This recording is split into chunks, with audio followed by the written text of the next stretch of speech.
Hello friends, स्वागत है आप सभी का हमारे सोशियोलॉजी क्लासेस चैनल पर, जहां हम सोशियोलॉजी से रिलेटेड कॉन्सेप्ट आप सभी को क्लियर करवा रहे हैं। यह वीडियो एमसीक्यूज़ पर आधारित है जो आपके प्रैक्टिस एवं रिवीजन के लिए है। तो चलिए स्टार्ट करते हैं आज का सेशन। पहला क्वेश्चन है, सूची 1 को सूची 2 के साथ मिलान करना है।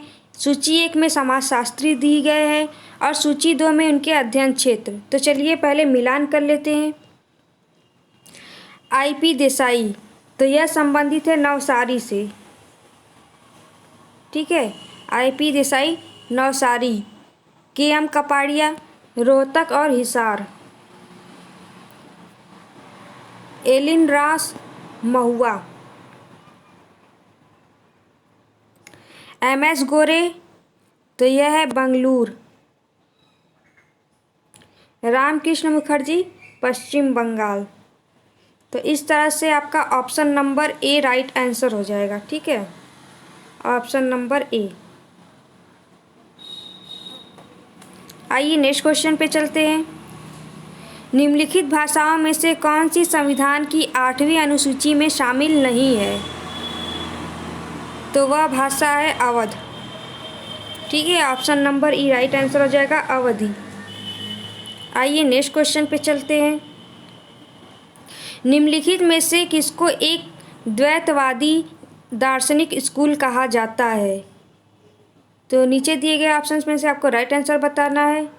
तो इसमें से राइट आंसर हो जाएगा ऑप्शन नंबर सी, सांख्य। ठीक है, सांख्य। आइए नेक्स्ट क्वेश्चन पे चलते हैं। GP मड्राक के अनुसार एक व्यक्ति के तृतीय श्रेणी के कितने निकटतम संबंधी होते हैं? तो इस क्वेश्चन का राइट आंसर हो जाएगा ऑप्शन नंबर बी, 151। GP मड्राक ने 8 प्रकार के प्राथमिक, यानी प्राथमिक जो है 8 प्रकार की नातेदारी उसमें है, और द्वितीयक में 33 प्रकार की, और तृतीयक में 151। तो इसे ध्यान में रखिएगा, प्राथमिक में 8, द्वितीयक में 33 और तृतीयक में 151। आइए नेक्स्ट क्वेश्चन पे चलते हैं। एक परिजन के माध्यम से एक अन्य परिजन की चर्चा करते हुए संबंधों के उपयोग को क्या कहा जाता है? तो उसे कहा जाता है टैक्सोनॉमी। ठीक है, टैक्सोनॉमी यानी संबोधन, उसे हिंदी में कहा जाता है। ठीक है, आइए नेक्स्ट क्वेश्चन पे चलते हैं।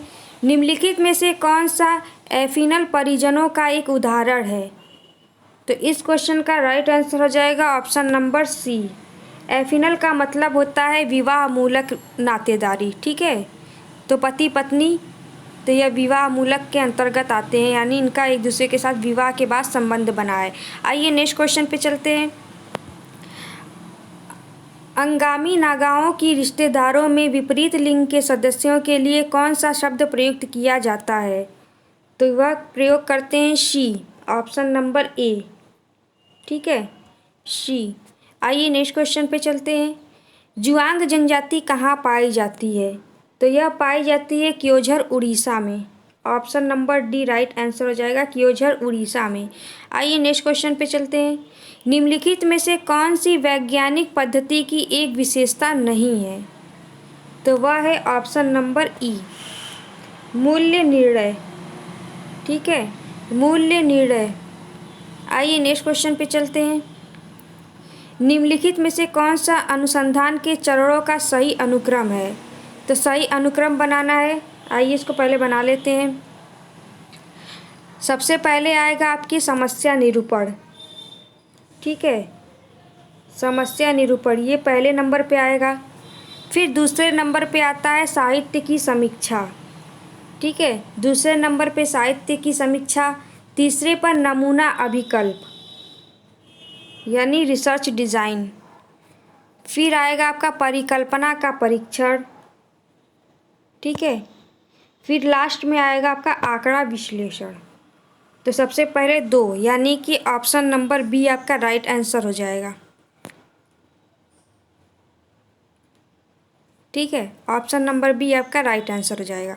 आइए नेक्स्ट क्वेश्चन पे चलते हैं। 2 कथनों पर विचार करें और सही उत्तर चुनें। पहला कथन है, सिद्धांत हमारी तथ्यों की समझ को विवश करते हैं। दूसरा है आश्चर्यजनक तथ्य नए सिद्धांतों का नेतृत्व करते हैं। तो ये दोनों ही सही है। ठीक है, ऑप्शन नंबर बी आपका राइट आंसर हो जाएगा कि ये दोनों ही सही है। आइए नेक्स्ट क्वेश्चन पे चलते हैं। निम्नलिखित में से कौन सा एक अनुसंधान डिजाइन नहीं है? तो इस क्वेश्चन का राइट आंसर हो जाएगा ऑप्शन नंबर सी। यह अनुसंधान डिजाइन नहीं है। निरूपण डिजाइन यह है, वर्णनात्मक डिजाइन यह भी है, नैदानिक डिजाइन, प्रयोगात्मक डिजाइन और इसके अलावा एक और है अन्वेषणात्मक डिजाइन। ठीक है, ये 5 प्रकार हैं शोध अभिकल्प के। 5वां है अन्वेषणात्मक डिजाइन। आइए नेक्स्ट क्वेश्चन पे चलते हैं।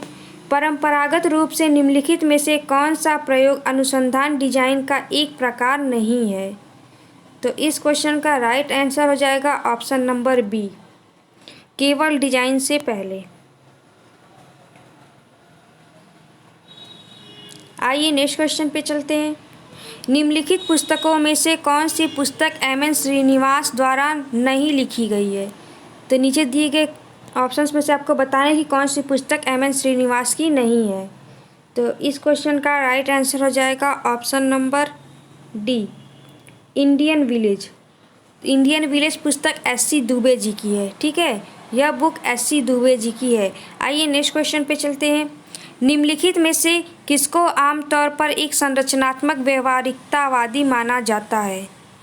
तो वह है आपकी डी.पी. मुखर्जी।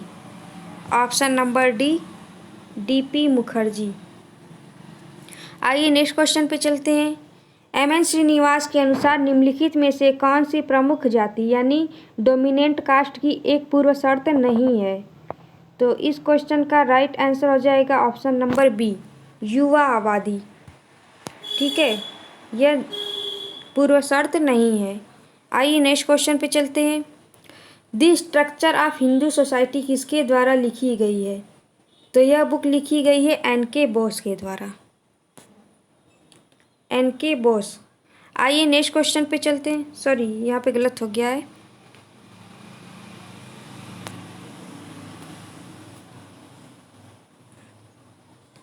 एन.के. बोस। आइए नेक्स्ट क्वेश्चन पे चलते हैं। रेडफील्ड के अनुसार निम्नलिखित में से कौन सी छोटे समुदाय की एक विशेषता नहीं है? तो इस क्वेश्चन का राइट आंसर हो जाएगा ऑप्शन नंबर ई, अस्थिरता। रॉबर्ट रेडफील्ड ने लघु समुदाय की निम्न 4 विशेषताएं बताई हैं। छोटापन यानी लघुता, एकरूपता यानी समरूपता, विशिष्टता और आत्मनिर्भरता। 4 प्रकार कौन कौन से? लघुता, एकरूपता, विशिष्टता और आत्मनिर्भरता। आइए नेक्स्ट क्वेश्चन पे चलते हैं। एक इकाई अधिनियम सामाजिक कार्य की संरचना किससे मिलकर नहीं बनता है? तो इस क्वेश्चन का राइट आंसर हो जाएगा ऑप्शन नंबर ए, शक्ति। शक्ति। आइए नेक्स्ट क्वेश्चन पे चलते हैं। पार्सन्स के सामाजिक व्यवस्था के एजिल का अर्थ है? तो ए से हो जाएगा आपका एडेप्टेशन, जी से गोल अटैचमेंट, आई से इंटीग्रेशन और एल से लेटेंसी पैटर्न्स मेंटेनेंस। यानी ऑप्शन नंबर बी आपका राइट आंसर हो जाएगा। आइए नेक्स्ट क्वेश्चन पे चलते हैं। निम्नलिखित में से कौन सा एक चर पैटर्न नहीं है? तो इस क्वेश्चन का राइट आंसर हो जाएगा ऑप्शन नंबर ई, उत्तेजित ऑप्शन नंबर ई, उत्तेजित बनाम उत्तेजित तटस्थता। ठीक है, ये नहीं है। बाकी के ऊपर के ये चारों हैं इनके वेरिएबल पैटर्न्स, और ये दिया किसने है? तो पार्सन्स ने दिया है इसे। आइए नेक्स्ट क्वेश्चन पे चलते हैं। सामाजिक व्यवस्था के विषय में क्या सही नहीं है? तो इस क्वेश्चन का राइट आंसर हो जाएगा ऑप्शन नंबर ई,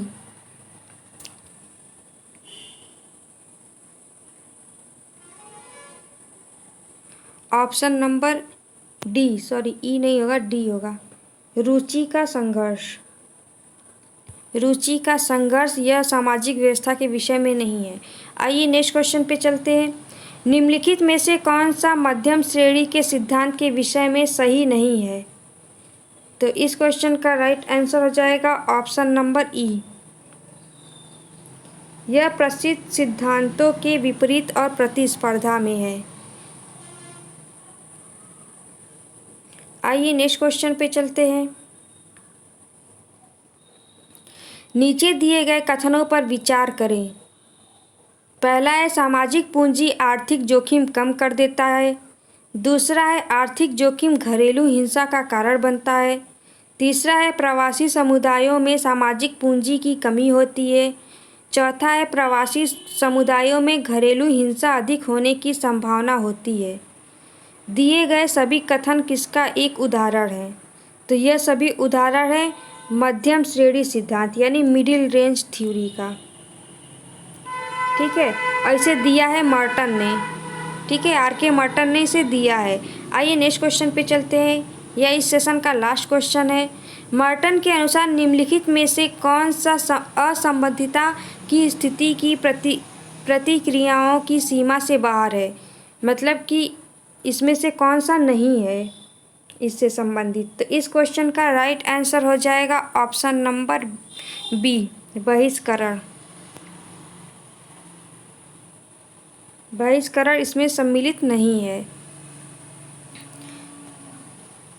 तो आज की वीडियो आप सभी को कैसी लगी इसे ज़रूर बताएं। वीडियो अच्छी लगी हो तो इसे लाइक करिए, चैनल को सब्सक्राइब करिए, साथ ही बेल आइकन को प्रेस कर दीजिए ताकि हमारी आने वाली वीडियोस की नोटिफिकेशन आप सभी को मिलती रहे।